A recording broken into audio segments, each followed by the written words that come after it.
Hello friends, hope you all fine and welcome to our channel Dreamings and happy Raksha Bandhan to all of you. So in our previous class we have discussed about developmental domains. Today we will be discussing about principles of development. So let's start. First principle is development is sequential.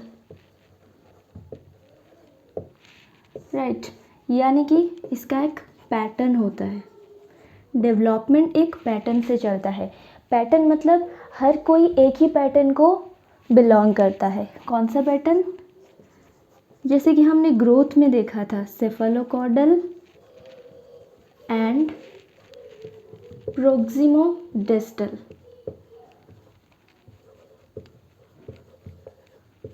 Right. Cephalocaudal means head to toe, यानी कि अपना head पहले grow करता है फिर grow करता है हमारा all other body parts toe तक. राइट. तो हेड टू टो तक इसका एक्सप्लेनेशन हमने अपने प्रीवियस वीडियो में दे रखा है, तो उसका लिंक हम डिस्क्रिप्शन में दे देंगे, वो भी आप देख सकते हैं. राइट. प्रोक्सिमोडिस्टल का मीनिंग क्या होता है? Central to periphery. Central to periphery यानी कि पहले हमारा स्पाइनल डेवलप करता है, फिर शोल्डर डेवलप करता है, फिर आर्म डेवलप करता है, बिल्कुल लास्ट में हमारा फिंगर्स डेवलप करते हैं. राइट. तो सेफेलोकॉर्डल एंड प्रोक्सिमोडिस्टल ये है हमारा सीक्वेंशियल पैटर्न जिससे कि हम सब बिलोंग करते हैं. किसी का पहले फिंगर्स नहीं डेवलप होते, हर किसी का पहले स्पाइनल फिर शोल्डर आर्म देन फिंगर ही डेवलप होते हैं. तो हर कोई एक ही पैटर्न को फॉलो करता है, वो है सेफेलोकॉर्डल एंड प्रोक्सिमोडिस्टल. तो नेक्स्ट आते हैं changes. Development is related with changes, यानी कि देखिए प्रिंसिपल ऑफ चेंज, यानी कि आप देखिए ह्यूमन बींग्स स्टैटिक नहीं होते. जैसे कि हमने पहले ही कहा था ह्यूमन बींग स्टैटिक नहीं होते. तो हम बिल्कुल अपनी आकार प्रकार अपने हर स्तर पर हम बदलते रहते हैं. तो ये भी एक प्रिंसिपल हुआ कि डेवलपमेंट एक चेंज को ही रिलेट करता है, जो कि हमारे लाइफ टाइम में हम बहुत कुछ अपना चेंज होते देखते हैं. अपनी बिहेवियर्स हो, स्किल्स हो, एबिलिटीज़ हो, सब कुछ हमारा चेंज होता रहता है और वो भी एक यूनिडायरेक्शनल पाथ में. राइट. तो ये हो गया हमारा प्रिंसिपल ऑफ चेंज. अब आते हैं जनरल टू स्पेसिफिक. डेवलपमेंट क्या है? एक जनरल टू स्पेसिफिक प्रिंसिपल है. Right. General to specific means अब देखिए एक बच्चा पहले थ्रो करना सीखता है या फिर चलना सीखता है. तो हम देख सकते हैं कि पहले 4 to 5 मंथ्स में एक बच्चा बैठ जाता है, बैठने के लिए एबल हो पाता है. राइट. उसके बाद उसे अगर उसके हाथ में कुछ थमाया जाए तो क्या करता है? वो उसे थ्रो करने की एबिलिटी रखता है. राइट. पर वो चलता कब है? 1 ईयर में वो चलता है, अप्रोक्स 1 ईयर में वो चलता है. क्यों? कुछ बच्चों का 1 ईयर से ज़्यादा भी होता है, कुछ का उससे पहले भी होता है, but on an average 1 year में वो चलता है. पर 5 मंथ में वो फेंकने की कैपेबिलिटी रखता है. तो इसका मतलब है ये जनरल टू स्पेसिफिक बिल्कुल जाता है. जैसे कि हम बोल सकते हैं सिंपल टू कॉम्प्लेक्स. हम और भी एक प्रिंसिपल इसमें ऐड कर सकते हैं, सिंपल टू कॉम्प्लेक्स, यानी कि बिल्कुल छोटी छोटी जो सिंपल चीज़ें हैं. जैसे कि हम एक बच्चे को बोलेंगे एक सेंटेंस पूरा लिख लो तुम, क्या वो लिख पाएगा? नहीं लिख पाएगा. क्यों? क्योंकि उसे अगर ABCD पता नहीं है तो वो एक सेंटेंस कैसे लिखेगा? राइट. अगर उसे पेन ही पकड़ना नहीं आता तो वो लिखेगा कैसे? है ना. राइट.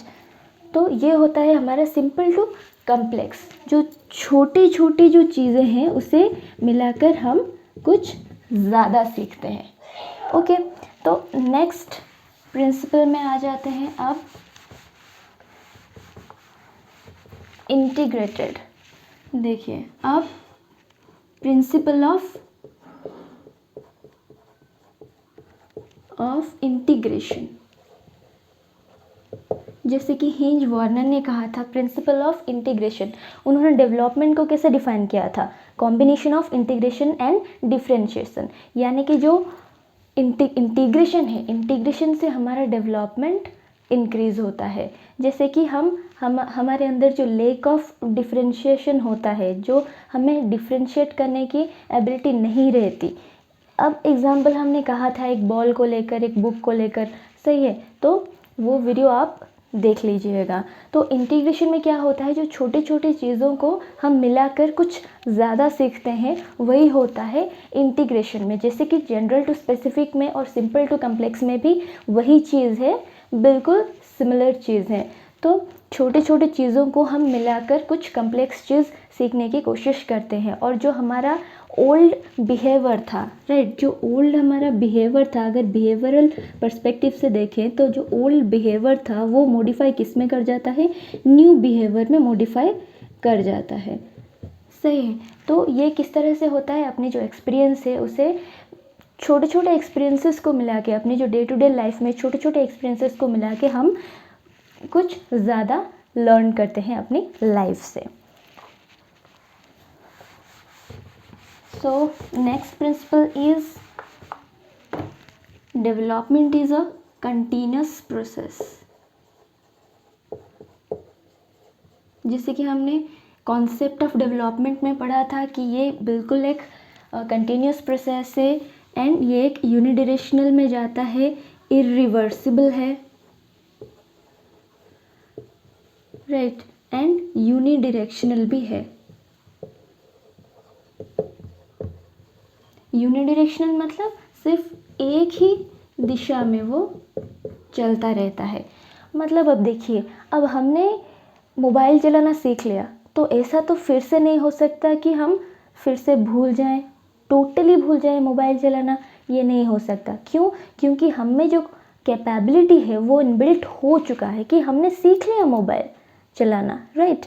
तो फिर से हम इस स्टेज पे नहीं आ सकते जब हम इस तरफ चल गए हैं, जब हमें एक चीज़ पता चल गया है कि वो क्या करना है, कैसे करना है, हमने उसे प्रैक्टिकली यूज़ कर लिया है, उसके बाद हम फिर से इनिशियल स्टेज को नहीं पहुंचते, राइट। तो वो एक यूनिडायरेक्शनल एंड इरिवर्सिबल पाथ से चलता है, क्या, डेवलपमेंट। तो कंटिन्यूस प्रोसेस है, जैसे कि हमने पहले कहा था वॉर्म टू टॉम का प्रोसेस है, राइट। वॉर्म टू टॉम का प्रोसेस से हमारे जब पेट में जब बच्चा होता है तब से उसका डेवलपमेंट होता है। किस तरह से डेवलपमेंट होता है, ग्रोथ होता है। ग्रोथ किस एस्पेक्ट को, किस डोमेन में जाता है, फिजिकल डोमेन में जाता है। उसका जो ब्रेन है, हमारे हेरिडिटी उसके साथ इनहेरिट करता है। तो वो सब कुछ जो डेवलपमेंट है वो हमारे वॉर्म से ही स्टार्ट करके टॉम तक, यानी कि हमारे मरते दम तक वो अपनी होल लाइफ में वो कुछ ना कुछ हम डेवलप करते ही रहते हैं। तो ये एक कंटिन्यूस प्रोसेस है, ये कभी नहीं थमता। जैसे कि ग्रोथ रुक जाता है हमारे मैच्योरेशन के बाद। नेक्स्ट देखते हैं प्रिंसिपल ऑफ इंडिविजुअलिटी।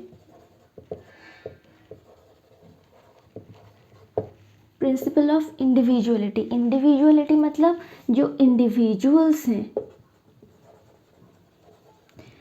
राइट, जो इंडिविजुअल्स हैं उनके जो कैरेक्टर्स हैं या फिर जो उनके बिहेवियर्स हैं, स्किल्स है, आईक्यू है, ये सब कुछ मैच नहीं करता। हम बिल्कुल देखते हैं individual differences, right, individual differences देखते हैं बच्चों में।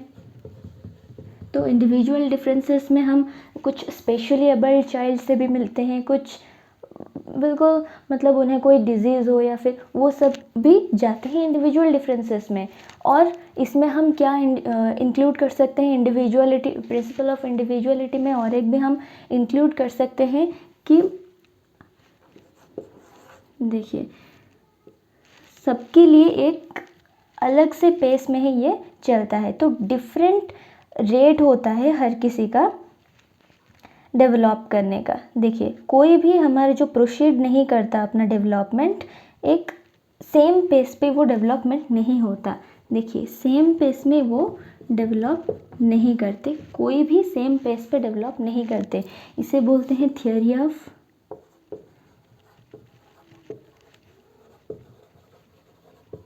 Maturation.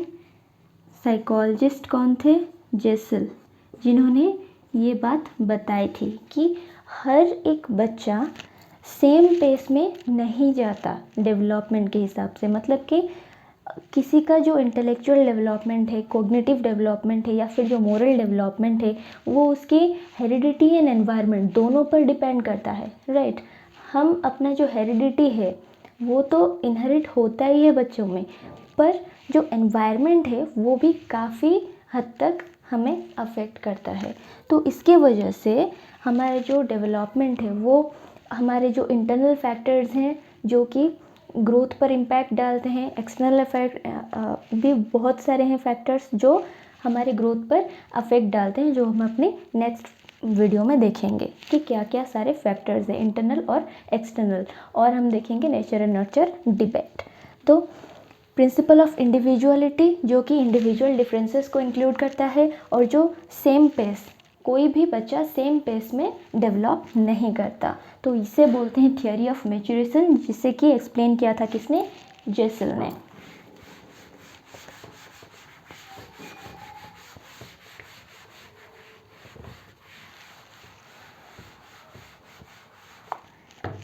Next is early development.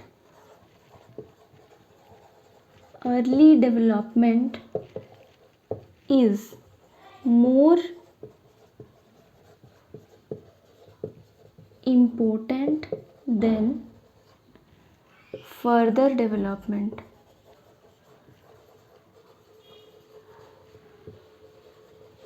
देखिए अर्ली डेवलपमेंट जो है, ये अर्ली डेवलपमेंट हमारे जो फर्दर लाइफ के डेवलपमेंट्स होते हैं उससे काफ़ी ज़्यादा इफ़ेक्टिव होता है। क्यों?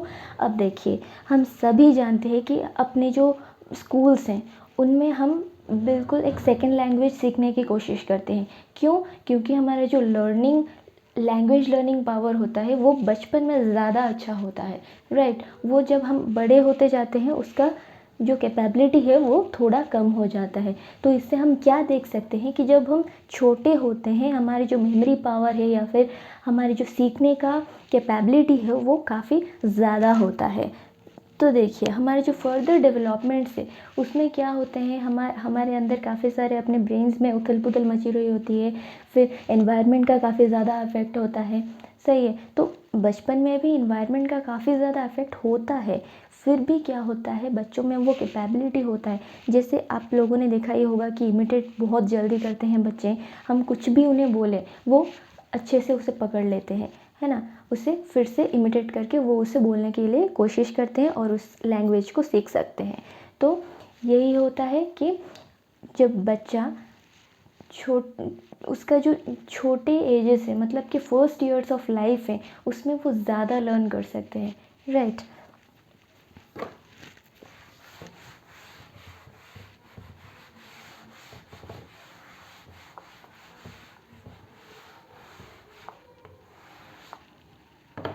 Next is stage by stage.